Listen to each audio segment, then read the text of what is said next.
tu n'es pas trop et tu n'es pas assez. Alors, je l'ai déjà dit dans d'autres vidéos, mais c'est le genre de choses qu'il faut dire et redire et redire. Souvent, quand on a une relation, surtout avec une personne violente, elle va se justifier en disant: «Mais de toute façon, t'es trop comme ça, t'es trop jalouse, t'es trop problématique, t'es trop, ou t'es pas assez. T'es pas assez à la hauteur, tu fais pas assez à la maison, heu, tu sais pas t'occuper de tes enfants, t'es pas assez femme, t'es pas assez sensuelle, ou t'es trop gourmande, trop envie de plaire ou quoi que ce soit». Vous voyez? Il y a toujours tous ces reproches-là dans toute la relation. Quand on sort d'une relation avec un pervers narcissique, quand on a vécu ces violences, on ne sait plus qui on est, comme on a été amené dans son monde. Et là, quand on va en parler à d'autres personnes, malheureusement, comme il y a cette incompréhension sur ce que c'est l'emprise, sur ce qui se passe dans notre cerveau quand on est sous emprise, sur comment la manipulation agit sur nous, et ce genre d'effet, il peut avoir des réactions aussi de l'entourage ou de l'environnement extérieur de manière générale.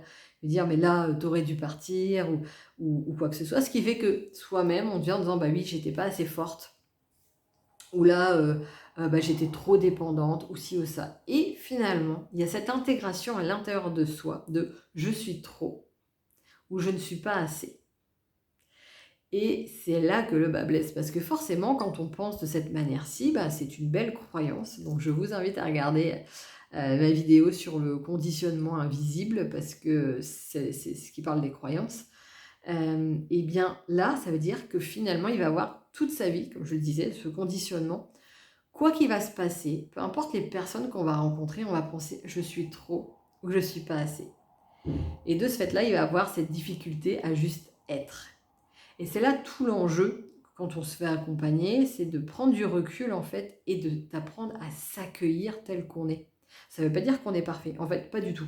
Aucun de nous n'est parfait et aucun de nous ne deviendra parfait.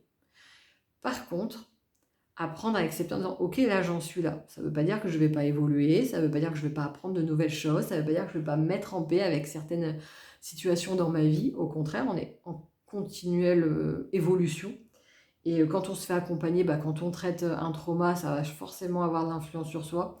Quand on se fait aider, enfin moi je vois en hypnose, par rapport au changement, ça va avoir des conséquences aussi derrière sur... ça va pas forcément se voir pendant la séance, mais entre les séances, c'est là où on va voir l'évolution dans la manière dont les gens perçoivent la vie, se voient elles-mêmes et donc interagissent avec la vie de cette manière-ci. Et c'est tout l'intérêt en fait de comprendre que tu n'es pas trop et tu n'es pas non plus pas assez. Tu es ce qu'il faut. S'il y a des choses que tu veux que ça évolue, bon bah c'est possible de le faire, il n'y a aucun souci.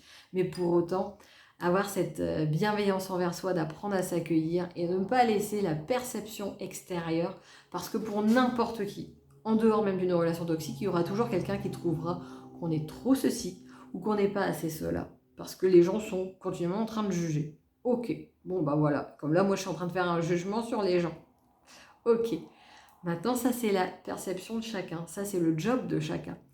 Nous, on peut juste être responsable de nous, comment on vit les choses, comment on se perçoit nous-mêmes. Et là, il y a eu cette intégration de la part des personnes négatives de je suis trop, tu es trop ou tu n'es pas assez. Puis c'est devenu le changement de je suis trop, je ne suis pas assez. Mais ce qui est merveilleux, c'est que comme tout conditionnement, on peut le changer. On peut changer de relation avec soi-même, pas après pas. Alors bien évidemment, sur le coup, ça semble être une montagne. Mais une montagne, bah voilà, comme je le disais, ça se grimpe, pas après pas.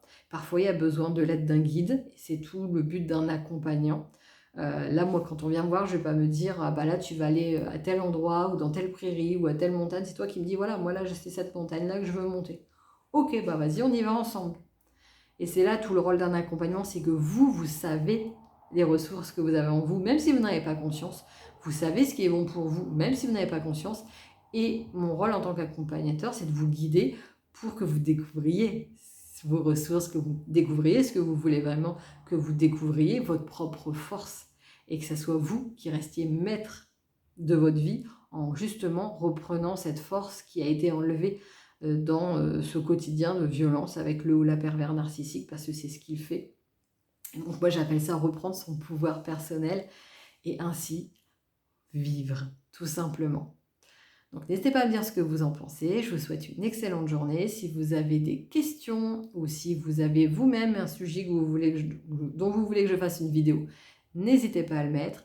N'hésitez pas à vous abonner si ce n'est pas déjà fait, à partager ces vidéos si vous sentez que ça peut aider quelqu'un ou ça peut permettre à d'autres d'avoir des compréhensions. Il y a beaucoup de vidéos où j'explique l'emprise, les manipulations, ce que c'est réellement un pervers narcissique, l'effet qu'a une relation toxique sur le cerveau, ce côté addictif, ce côté par quoi on passe quand on est dans l'emprise ou quoi que ce soit. Vous avez plein de vidéos comme ça qui peuvent aider à vous faire comprendre en fait de personnes extérieures, si elles ont envie de comprendre bien évidemment, mais qui n'ont pas vécu la même chose. Donc n'hésitez pas, c'est un lieu de ressources pour ça justement.